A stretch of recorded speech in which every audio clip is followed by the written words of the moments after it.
Assalamualaikum warahmatullahi wabarakatuh. Perkenalkan saya Wijaya Azira Nur Amalina dengan NIM 2551202011111047.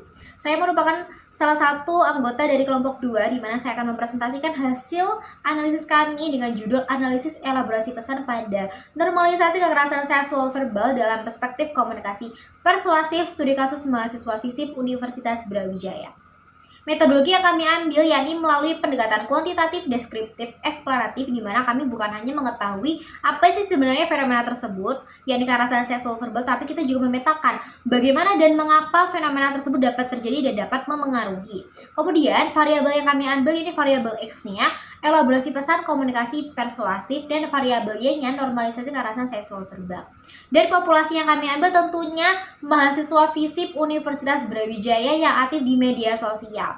Karena agar penelitian ini lebih mendetail di mana kami bukan hanya mengetahui sebenarnya bagaimana sih dan mengapa mereka menormalisasi dari KSF ini, kekerasan seksual verbal, tapi kita juga menganalisis dampak dari kekerasan seksual verbal tersebut. Dan teknik yang kami ambil yakni teknik persuasive sampling, di mana kami menunjuk responden sesuai dengan kriteria dan karakteristik yang kami tentukan. Metode yang kami ambil juga survei via kuesioner secara daring, yang disebarkan secara daring melalui 4 poin, di mana sangat tidak setuju, setuju, dan sangat setuju. Dan kami bakal masuk dalam hasil dan pembahasan, di mana karakteristik dari responden kami yakni penelitian ini melibatkan 30 responden dari beberapa program studi FISIP UB. Tentunya sebesar 66,7% ini dari prodi ilmu komunikasi, dan kemudian dari HI 13,3% dan dari psikologi 13,3% juga, dan kemudian sisanya dari prodi yang lain.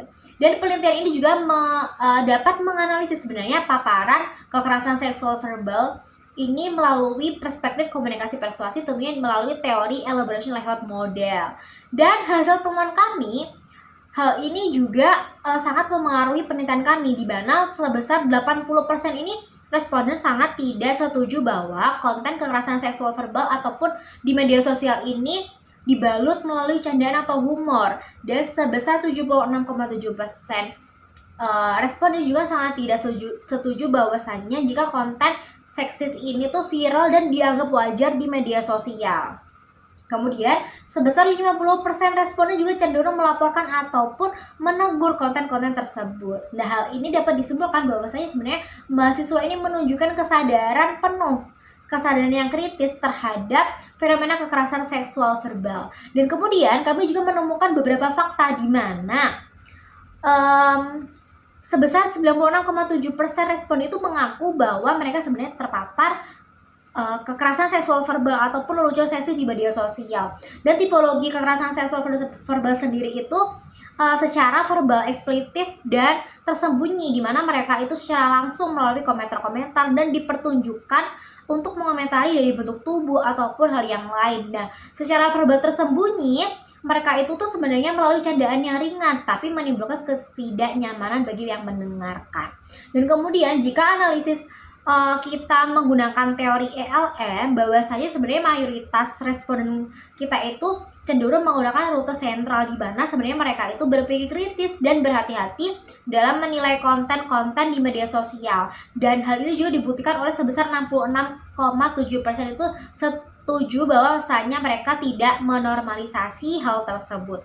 Dan mereka pun juga membuktikan bahwa sebenarnya mahasiswa FISIP ini melakukan evaluasi yang mendalam, di mana mereka tuh berpikir kritis terlebih dahulu dan tidak mudah terpengaruhi oleh jalur periferal, di mana tidak terpengaruh oleh tren-tren ataupun komentar-komentar yang ada di postingan tersebut.